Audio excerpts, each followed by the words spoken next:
Hello and welcome to the third episode in our series on dementia.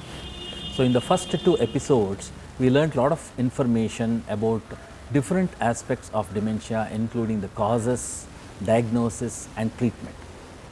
In this episode, we will be posing questions regarding the risk factors and prevention of dementia to our expert, Dr. Suvarna Alladi, who is working as a professor of neurology in NIMHANS.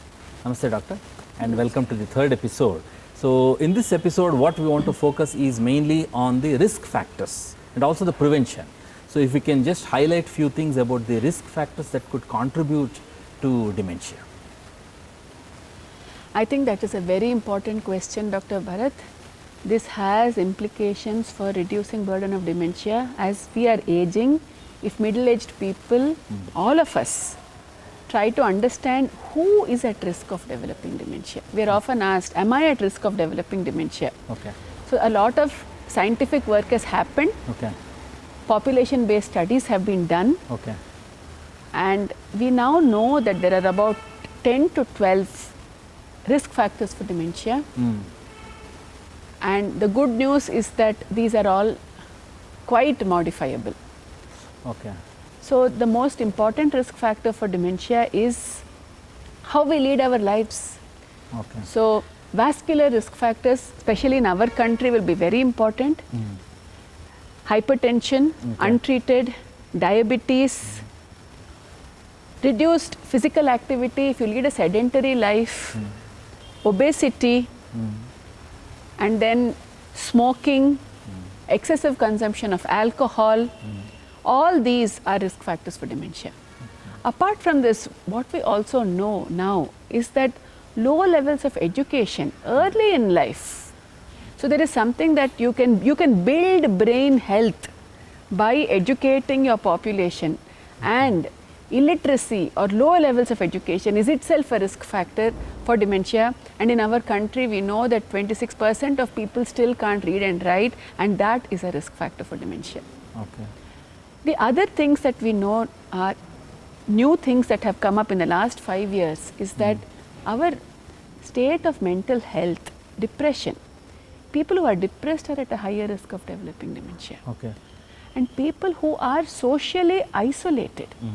So if people are not meeting others, talking to others, that itself is a risk factor for dementia. Okay.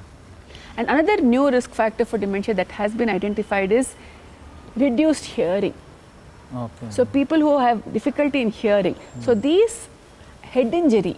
So we now look at so many traffic accidents. Sometimes there may be minor Correct. traffic accidents, minor Correct. head injuries. But even then, over time, they can be risk factors for dementia. Thank you. So that actually leads me to the next question. Now that you have listed all the risk factors, so in many ways, I think dementia could be prevented. Is it safe to say like that, or if so, so how do we prevent dementia? So many times we have people coming to us, my father has dementia, what can I do now to prevent dementia in myself? As I mentioned, many of these risk factors, if they are modified, it reduces risk of dementia by nearly 40%. So what can be done? I think having a socially and intellectually engaged lifestyle, what you and I are doing now, Correct. and especially as one gets older, controlling hypertension, diabetes, Okay. not having any substance abuse, smoking or alcoholism, reducing body weight, Okay. not leading a sedentary life, then complex leisure activities. Take up a hobby. Okay. You take up a hobby that engages you, whatever you are interested in. It could be, gardening, it could be playing a musical instrument, it could be for solving puzzles, whatever interests you, and keeping your mind and both body active Okay. is actually going to reduce your risk of dementia. Okay. This is at the individual level.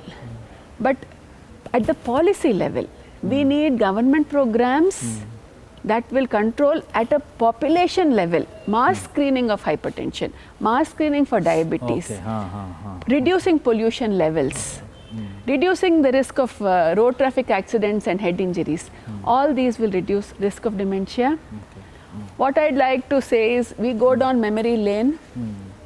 Many of us have grown up in small towns, and if we think of our lives in a small town, we will see that there was very little pollution. Yeah, We were all walking to schools. correct. You're right.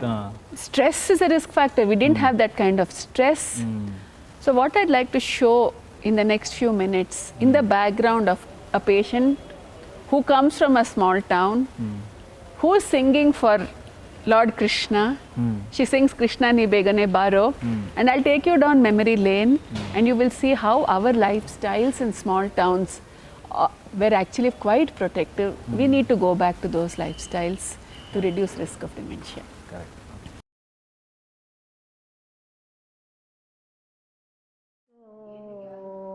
ಬೇಗನೆ ಬಾರೋ ಮುಖವನ್ನೇ ತೋರೋ ತಾಯಿಗೆ ಬಾಯಲ್ಲಿ ಜಗವನ್ನೇ ತೋರಿದ ಜಗದೋದಾರಕ ನಮ್ಮ ಉಡುಪಿ ಶ್ರೀ ಕೃಷ್ಣ ಕೃಷ್ಣಾನಿ ಬೇಗನೆ ಬಾರೋ ಕೃಷ್ಣಾನಿ ಬೇಗನೆ ಬಾರೋ ಕೃಷ್ಣಾನಿ ಬೇಗನೆ ಬಾರೋ. So this concludes the third episode in our series of dementia. So in this episode we learnt a lot of information about the risk factors and how dementia can be prevented in people. So I would like to thank Dr. Suvarna Alladi for giving information about these aspects. Namaste, doctor. Thank you. Thank you.